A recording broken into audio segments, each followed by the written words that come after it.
Hello students, welcome back to our YouTube channel Krishi. आज के video lecture में हम बात करने वाले हैं कि आप 400 प्लस स्कोर कैसे बहुत ही आसानी से आईसीआर जेआरएफ प्लांट साइंस में इजीली स्कोर कर सकते हैं। तो इसमें मैं अपनी एक्सपीरियंस भी आपके साथ शेयर करूंगा कि कैसे मैंने 401 नंबर स्कोर किए थे अपने आईसीआर जेआरएफ प्लांट साइंस के एग्जामिनेशन में। ये वीडियो सभी स्टूडेंट्स के लिए इंपॉर्टेंट होने वाली है, चाहे आप आईसीआर एग्रोनॉमी से दें या आप प्लांट साइंस से दें। बट इसमें जो बेसिक कंसेप्ट है हमारा, वो हम प्लांट साइंस को एज ए एग्जाम्पल के तौर पे लेके चले। बाकी सारे एग्जाम्स में भी इसी तरीके से ये अप्लाई होता है।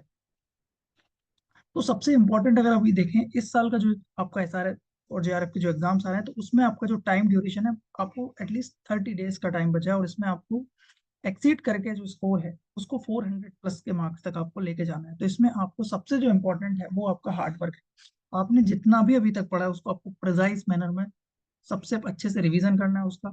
और जहाँ पे भी आपको डिफिकल्टीज आती है, कहीं पे भी आपको प्रॉब्लम्स आती हैं, तो देन आप हमारे यूट्यूब चैनल पे कमेंट कर सकते हैं। तो देन मैं मैक्सिमम अपनी तरफ से एफर्ट्स दूंगा कि पर्टिकुलर सॉल्व कर सकूं।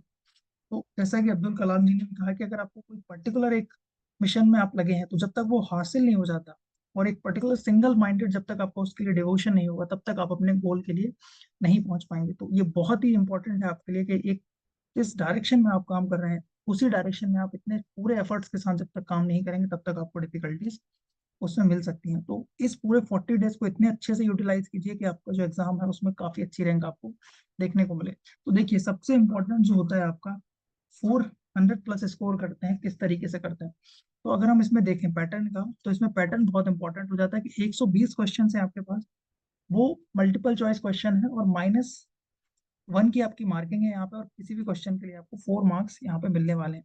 और अगर हम बात करें यहाँ पे फेलोशिप की, तो 12,640 रुपीज आपको यहाँ पे फेलोशिप मिलती है। तो अगर आपको इतनी फेलोशिप चाहिए पर मंथली, तो एटलीस्ट आपको इन 40 दिन इतनी जी तोड़ मेहनत करनी है, जितनी मेहनत अभी आपने पूरे साल भर नहीं की है। आपको थोड़ी बहुत दिक्कत हो सकती है, लेकिन आपको इन 40 डेज में अपने फुल एफर्ट्स यहाँ पे लगा देना। कुछ भी हो जाए, आपको बस एक टारगेट होना चाहिए कि आपको आईआरआई चाहिए, आपको पंतनगर चाहिए, आपको जो टॉप यूनिवर्सिटीज हैं वो उनमें आपको एडमिशन चाहिए। तो ये 40 डेज आपके लिए फाइनल डेज हैं, जिनमें आपको किसी भी कंडीशन में एडमिशन यहाँ पर चाहिए। अपनी मेहनत जी तोड़ करिए। अब अगर हम देखें प्लांट साइंस में जो मेजर इंपॉर्टेंट सब्जेक्ट है, वो आता है आपका जेनेटिक्स, इसी तरीके से प्लांट ब्रीडिंग, फिर आपका यहाँ पे पैथोलॉजी, माइक्रोबायोलॉजी, सीड टेक्नोलॉजी और प्लांट फिजियोलॉजी। ये कुछ बहुत ही महत्वपूर्ण सब्जेक्ट हैं जो बहुत ज्यादा आपको कंट्रीब्यूट करते हैं। इनमें से आपको कमांड होना काफी जरूरी है। अब आप देखते हैं, जो काफी स्टूडेंट बोलते हैं कि हम जेनेटिक्स की तैयारी कर लेंगे, हमारा ब्रीडिंग स्ट्रॉन्ग है, हमारा पैथोलॉजी स्ट्रॉन्ग है। आपका अगर एक सब्जेक्ट स्ट्रॉन्ग है और बाकी सब्जेक्ट आपके वीक हैं, तो आपका 400 प्लस स्कोर ये आप लिख के ले लीजिए कि नहीं आएगा। आपके सारे के सारे जो सब्जेक्ट्स हैं, एटलीस्ट उनमें से 3 सब्जेक्ट आपके स्ट्रॉन्ग होने चाहिए। पहला है आपका जेनेटिक्स, दूसरा आपका प्लांट ब्रीडिंग और तीसरा है आपका प्लांट पैथोलॉजी। ये 3 सब्जेक्ट अगर आपके स्ट्रॉन्ग हो, क्योंकि इनका अगर हम देखें टोटली, तो 75 क्वेश्चन आपके यहीं पे आ रहे होते हैं। और देन 10 क्वेश्चन आपके माइक्रोबायोलॉजी के, 10 आपकी सीड टेक्नोलॉजी के, 10 प्लांट फिजियोलॉजी।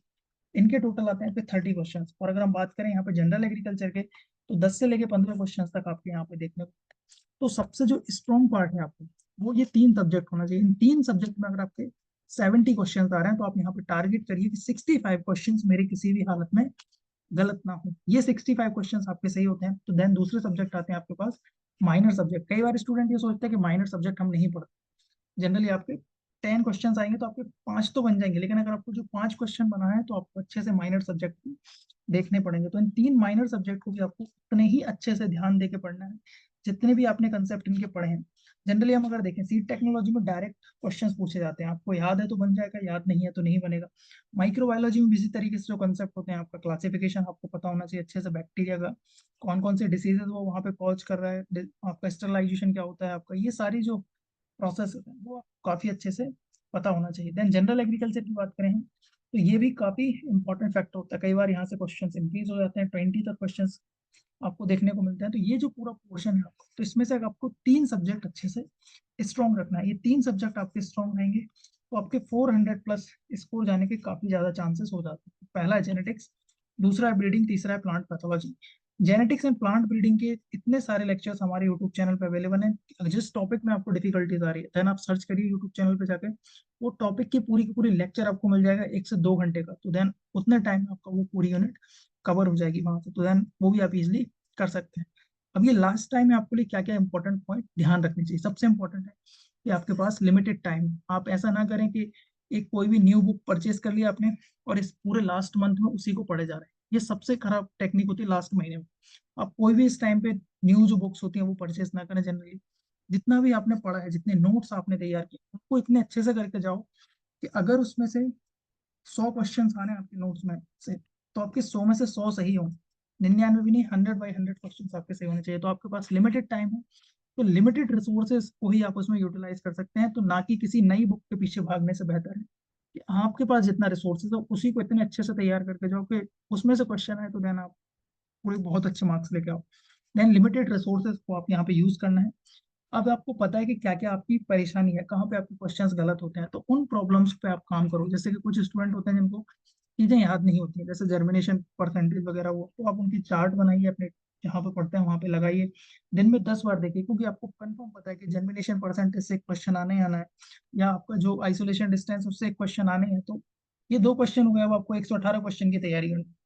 अब जो इसी तरीके से हम देखें, 2 से 3 क्वेश्चन जो इंस्टीट्यूट होते हैं उनसे 2 से 3 क्वेश्चन आते हैं, अब आपको 116 क्वेश्चन की तैयारी करनी है। इस तरीके से आप डिसाइड करके करेंगे कि ये क्वेश्चन तो 100% आने, तो देन आपका फाइनली सिलेक्शन कैसे नहीं होगा। तो आप अपनी जो वीकनेस है उनको इम्प्रूव करिए, दिक्कत आ कहाँ रही है, क्वेश्चन आप गलत लगा कहाँ रहे हैं, इन पॉइंट पे सबसे ज्यादा इंप्रूवमेंट आपको देखना चाहिए। इसके बाद जितने भी आपके रिसोर्सेज हैं उनको वाइजली चॉइस करें, क्योंकि अगर हम देखें इंटरनेट पे भी काफी ज्यादा मटेरियल अवेलेबल है। आप जितनी पीडीएफ देखेंगे, हजारों करोड़ों पीडीएफ अवेलेबल है इंटरनेट, ठीक है, मटेरियल की। तो इनको बहुत अच्छे से आपको यूटिलाइज करना है, कहाँ से कम रिसोर्सेज के जरिए हम ज्यादा से ज्यादा अपने मार्क्स को इम्प्रूव कर सकते हैं। इसके बाद एक और इम्पोर्टेंट पॉइंट याद रखना कि किसी को भी ब्लाइंडली फॉलो नहीं करना। कोई भी आपका सीनियर हो, कोई भी आपका जूनियर हो, उनका जिस तरीके से मार्क्स आए, उनकी जो स्ट्रेटेजी रही, वो और आप बहुत अलग अलग हो सकते हैं। तो जनरली जो बेसिक कंसेप्ट होते हैं वो मैन वही होते हैं, लेकिन अपनी जो कमियां हैं उनको इम्प्रूव करें और जो अपनी ताकत है उस पर और ज्यादा उसको अच्छे से लेके आए, ठीक है। अब इसके साथ साथ आप अभी अच्छे से करेंगे तो आपका वही चीज एसआरएफ में भी आएगी आपको। और एक और इम्पोर्टेंट, लास्ट टाइम पे जब आते हैं तो हमें बहुत ज्यादा डर लगता है कि हम फेल हो जाएंगे या हमारा इसमें स्कोर कम जाएगा। कई स्टूडेंट को ये लगता है कि जैसे मॉक टेस्ट जो दे रहे हैं वो लोग, तो मॉक टेस्ट में अगर उनका कम स्कोर आ रहा है तो देन वो डिमोटिवेट होने लगते हैं और लास्ट में पढ़ते नहीं। ये सबसे खराब बात होती है। क्या होता है कि जब एक कोई मॉक टेस्ट 100 स्टूडेंट दे रहे होते हैं, तो उसमें से 20-25 स्टूडेंट ऐसे होते हैं जो जनरली चीटिंग कर रहे होते हैं, ठीक है, या उनका जो स्कोर होता है वो उतना रियल नहीं होता है, कहीं से ना वो कुछ ना कुछ कर रहे होते हैं उसमें। तो इसके कारण आप उनसे देख के डीमोटिवेट कभी ना हो कि एटलीस्ट हाँ ये बाकी लोगों का इतना अच्छा आ रहा है, आपको इतना अच्छा नहीं आ रहा। आपको बाकी लोगों से कंपटीशन की बजाय सोचने से बढ़िया आपको ये सोचना है कि मेरी जो कमियां हैं मैं उनको सुधार लूं, एग्जाम में जो क्वेश्चन आएगा वो मैं अच्छे से बना दूंगा। तो ये आपको ये याद रखना है, फेलियर से कभी नहीं डरना है, मॉक टेस्ट के रिजल्ट देख के आपको कभी नहीं डरना। बस आपको मॉक टेस्ट अगर आप दे रहे हैं तो उसमें सबसे इंपॉर्टेंट चीज ये है कि आप देख लीजिए कि कहाँ पे आपकी गलतियां हो रही हैं, उन गलतियों को धीरे धीरे इंप्रूव करते जाइए, धीरे धीरे आपका इंप्रूवमेंट हो जाएगा। इसके साथ साथ बहुत ज्यादा क्वेश्चंस को प्रैक्टिस कीजिए। क्या होता है कि जेआरएफ में जो क्वेश्चंस होते हैं 120 क्वेश्चंस तो आते हैं बस, लेकिन वो इतने लेंथी होते हैं कि आपको उनमें काफी ज्यादा टाइम लग जाता है। तो प्रैक्टिस ऐसे करिए कि कम से कम आप 1 घंटे में 120 क्वेश्चन सॉल्व कर, इतनी अगर प्रैक्टिस होगी आपकी, तो फाइनल जब आपका एग्जाम होगा आप उसमें एक बार क्वेश्चन 120 क्वेश्चन लगा भी लेंगे 70-80 मिनट में।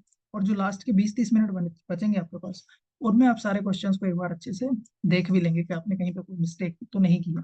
तो जितना ज्यादा क्वेश्चंस आप प्रैक्टिस करेंगे उतना ज्यादा आपको बेनिफिट रहेगा। तो ये सारे के सारे पॉइंट आपको बहुत अच्छे से याद रखना, और बिल्कुल भी आपको डरना नहीं है। कहीं भी आपको दिक्कत आए तो देन आप मुझको व्हाट्सएप पे भी मैसेज कर सकते हैं।